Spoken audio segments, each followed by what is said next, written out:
നമസ്തേ, ഓം ശക്തി. യുവാക്കളുടെ പ്രശ്നങ്ങൾ, യുവാക്കളാണ് ഇന്ന് ഏറ്റവും കൂടുതൽ കൺഫ്യൂസ്ഡ് ആയിട്ടിരിക്കുന്നത്. കാരണം അവരെല്ലാത്തിൽ നിന്നും ഒളിച്ചോടാനും തന്നിലേക്ക് തന്നെ ഒതുങ്ങാനും ശ്രമിക്കുന്നതായിട്ട് നമുക്ക് കാണാം. അവരുടെ ഡ്രസ്സിങ് ശ്രദ്ധിച്ചറിയാം. അപ്പം മിക്ക കുട്ടികളും കറുപ്പിടാനാണ് ഇഷ്ടപ്പെടുന്നത്. കറുപ്പിടുക കാരണം അവനവനെ തന്നെ ഒന്ന് ഒളിച്ച് നിൽക്കണതോ, അതുപോലെ കൂടുതൽ നേരം ലൈറ്റൊക്കെ ഓഫ് ചെയ്ത് ഇരുട്ടത്തിരിക്കാൻ, അങ്ങനെയൊക്കെയുള്ള ഒരു ഭയന്ന പോലെയുള്ളൊരു പെരുമാറ്റമാണ് കുട്ടികളിൽ കാണുന്നത്. കറുപ്പിടുമ്പോഴേ കോൺഫിഡൻസ് ഉള്ളൂ എന്നൊക്കെയാണ് ചിലവർ പറയുന്നത്.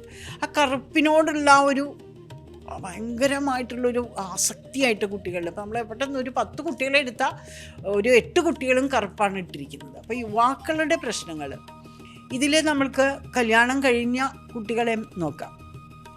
ഒരമ്മ ഒരു കുഞ്ഞിനെ വളർത്തിക്കൊണ്ടുവരുമ്പോൾ നമ്മൾ പറയും മനുജവ്യാഘ്ര സാഭിലാഷ സുതാൻ പ്രതി എന്ന് പറയുന്നുണ്ട് ദേവി മഹാത്മ്യത്തിൽ. അതായത് മനുഷ്യൻ കുട്ടികളെ വളർത്തിക്കൊണ്ടുവരുന്നത് ഒരു അഭിലാഷത്തോടു കൂടിയിട്ടാണ്. കാരണം ഇവൻ വലുതായിട്ട് എന്നെ നോക്കും എന്നുള്ളൊരു പ്രതീക്ഷ.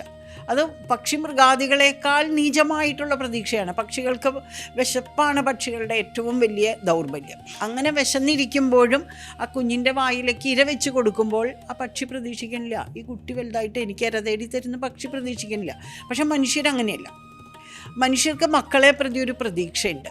അത് സ്വാർത്ഥ ലാഭത്തിന് വേണ്ടി മാത്രമല്ല. എൻ്റെ മകൻ പഠിച്ച് അല്ലെങ്കിൽ എൻ്റെ മകൾ പഠിച്ച് നല്ലൊരു നിലയിൽ എത്തിക്കാണുന്നത് എൻ്റെ അഭിമാനം എന്നുള്ളത്. എത്രയോ അമ്മമാരുണ്ട്, മക്കൾ തിരിഞ്ഞു നോക്കാത്ത അമ്മമാരുണ്ട്.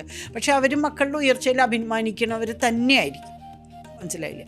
അപ്പോൾ ഈ കുട്ടി വളർന്നു വരുന്ന ആ സാഹചര്യത്തിൽ അമ്മ പകർന്നു കൊടുക്കുന്ന സ്നേഹം മുഴുവനും നിഷ്കളങ്കമായിട്ടുള്ള സ്നേഹമാണ്. പക്ഷെ അവനെ വിവാഹം കഴിപ്പിച്ചു കഴിഞ്ഞാൽ ആ വരുന്ന പെൺകുട്ടിക്ക്, ആൺകുട്ടികളുടെ കാര്യമാണ് ആദ്യം പറയുന്നത്, ആ പെൺകുട്ടിക്ക് ഒരു പ്രധാന ലക്ഷ്യം ഈ അമ്മയിൽ നിന്നും മകനെ എങ്ങനെയെങ്കിലും എൻ്റെ മാത്രമാക്കണം. ഇന്നത്തെ കാലത്തിൻ്റെ ആ ഒരു പ്രത്യേകതയാണ് പറയുന്നത്, ആക്കണം എന്നുള്ളതാണ്. അപ്പോൾ അതിനെന്ത് ചെയ്യും? ആ കുട്ടിക്ക് വ്യക്തമായ ലക്ഷ്യമുണ്ട് ഈ പയ്യൻ്റെ മീതെ, അമ്മയ്ക്ക് അത് ഉണ്ടായിരുന്നില്ല. അപ്പോൾ ആ വ്യക്തമായ ലക്ഷ്യം വെച്ചുകൊണ്ട് പെരുമാറുമ്പോൾ ആ പെരുമാറ്റത്തിലും വ്യക്തമായിട്ടുള്ള മാധുര്യം അവർ കലർത്തുന്ന ആ മാധുര്യത്തിൽ പെട്ടുകൊണ്ട് ഈ പയ്യൻ അമ്മയിൽ നിന്നും മാറിപ്പോകും.